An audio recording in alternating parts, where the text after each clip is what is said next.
Apa kabar pemirsa? Berjumpa lagi dengan saya Aan Cahyo di Pesona Jawa.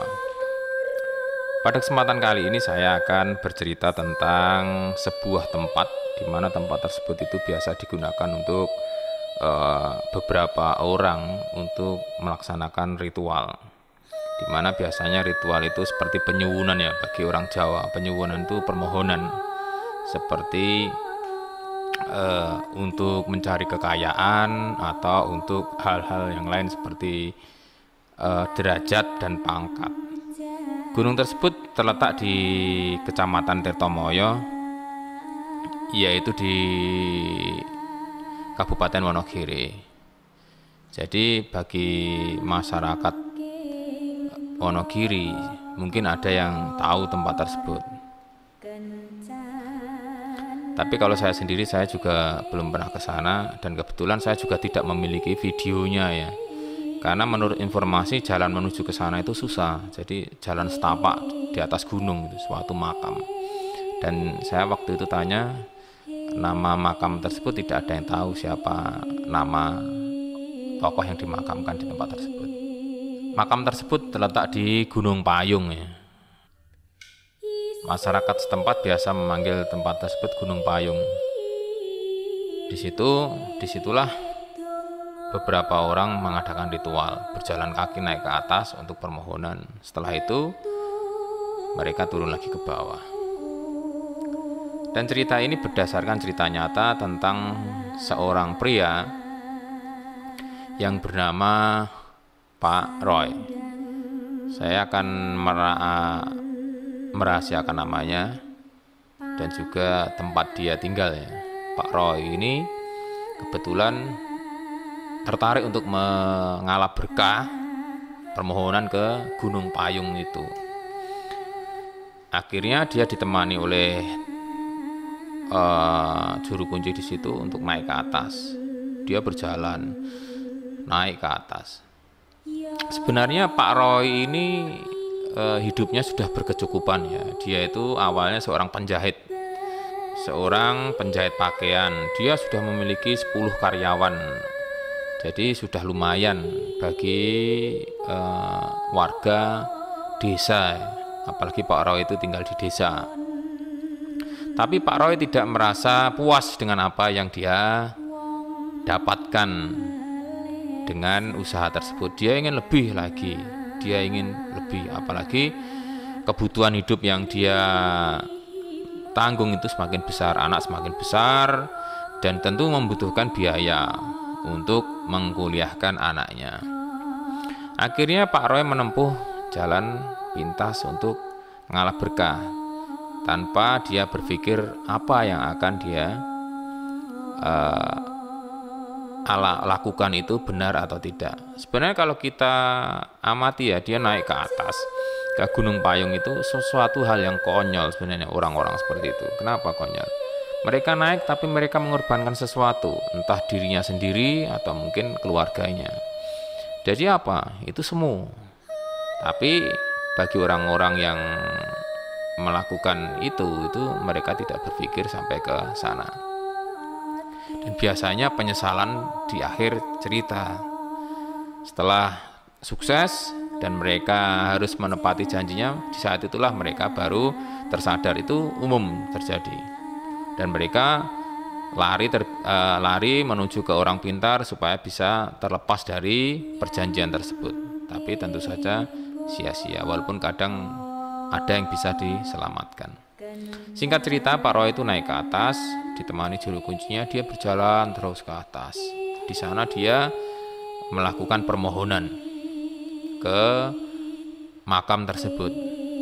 Makam tersebut kalau menurut cerita orang situ itu sebenarnya biasa ya.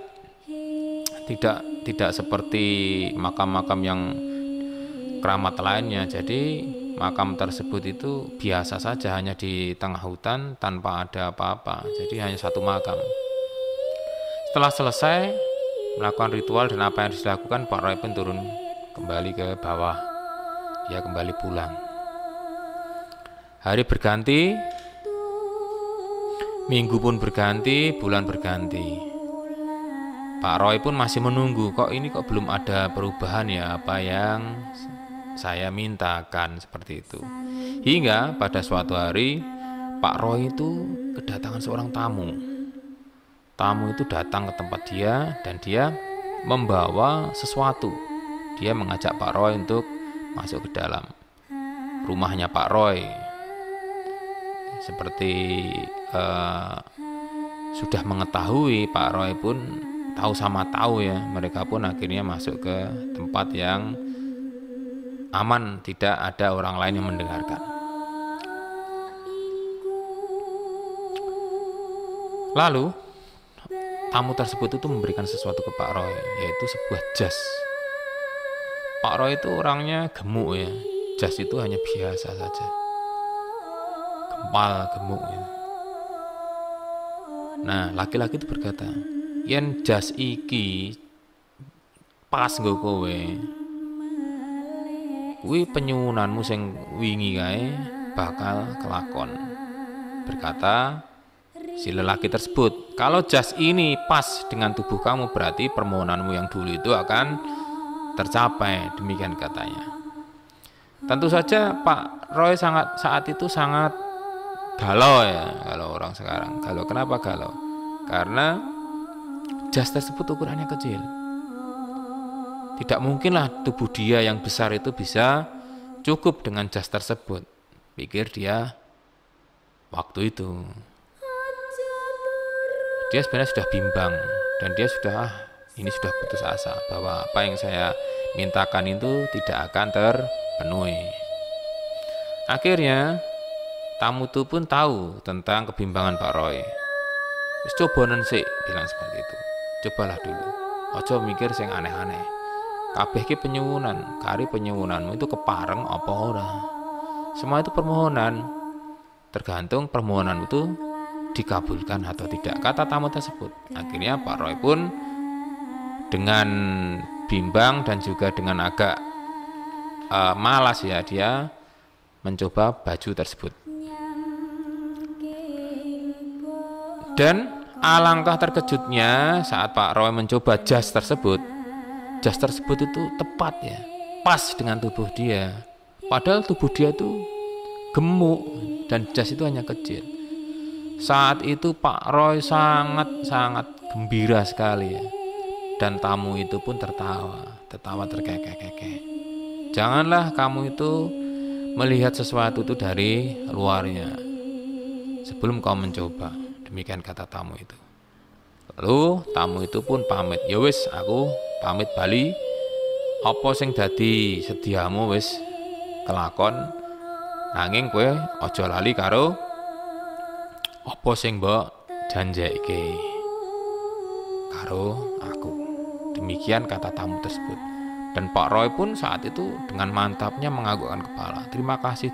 Matur nuwun, Mbah, matur nuwun. Lalu tamu itu keluar. Dia berjalan, tidak naik apa-apa tamu itu. Dia berjalan keluar terus.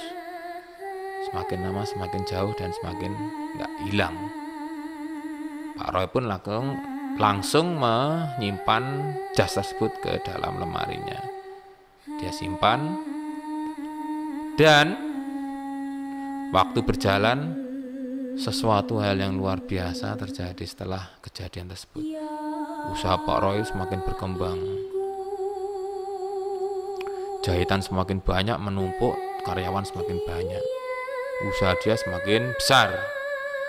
Dan tentunya Pak Roy ingin lebih besar lagi. Dia membuka minimarket ya, toko di samping rumahnya.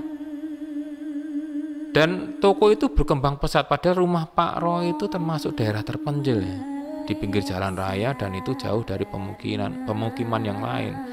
Jadi jarak rumah satu dan rumah yang lain itu jauh. Dan itu di daerah pedesaan.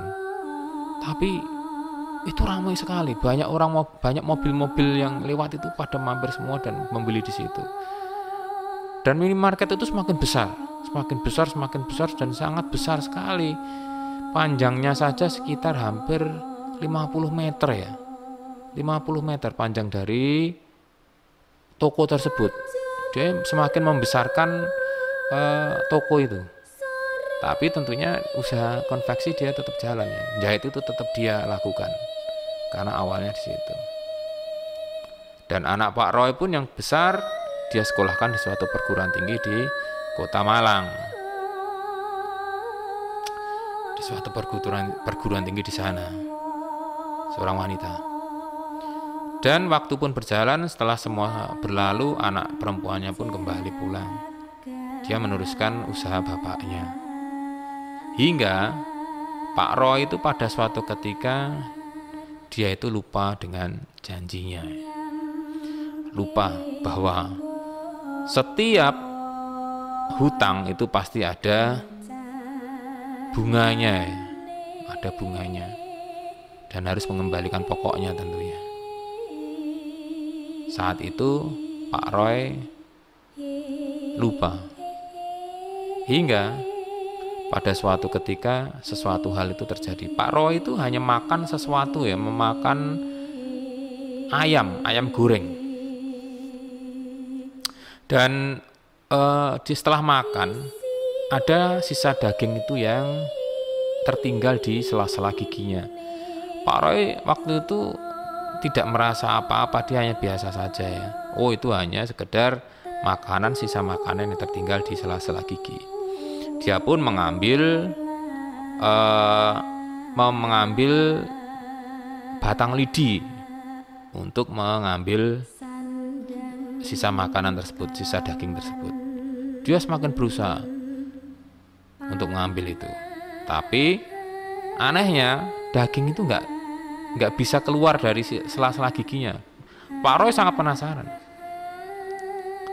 Dia terus mengambil dan berusaha mengambil. Akhirnya tanpa disadari, ujung dari lidi tersebut kena ke gusinya, kena ke gusi Pak Roy tersebut, dan keluarlah darah.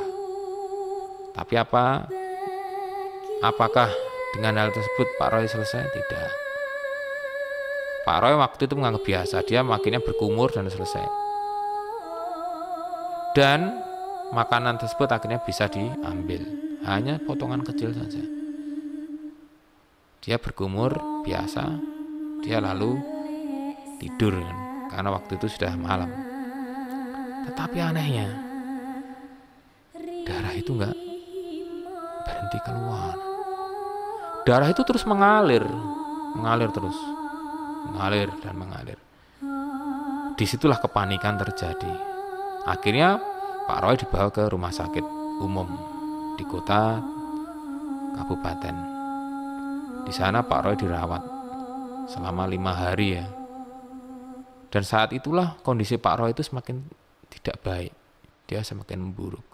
Saat itu Pak Roy ingat di tengah dia menahan sakit dan dia kepanikan itu teringat apa yang dia janjikan kepada mbah yang ada di Gunung Payung tersebut. Saat itulah dia tersadar bahwa waktu sudah datang, karena sudah beberapa tahun ya dari perjanjian tersebut. Saat itulah penyesalan mulai timbul dari Pak Roy, apalagi Pak Roy sudah pergi berhaji ya. Apa yang dia lakukan itu adalah salah, tapi tentunya sudah terlambat. Seperti apa yang saya katakan tadi, sesuatu itu datang terlambat setelah di akhir cerita. Akhirnya Pak Roy pun meninggal dunia.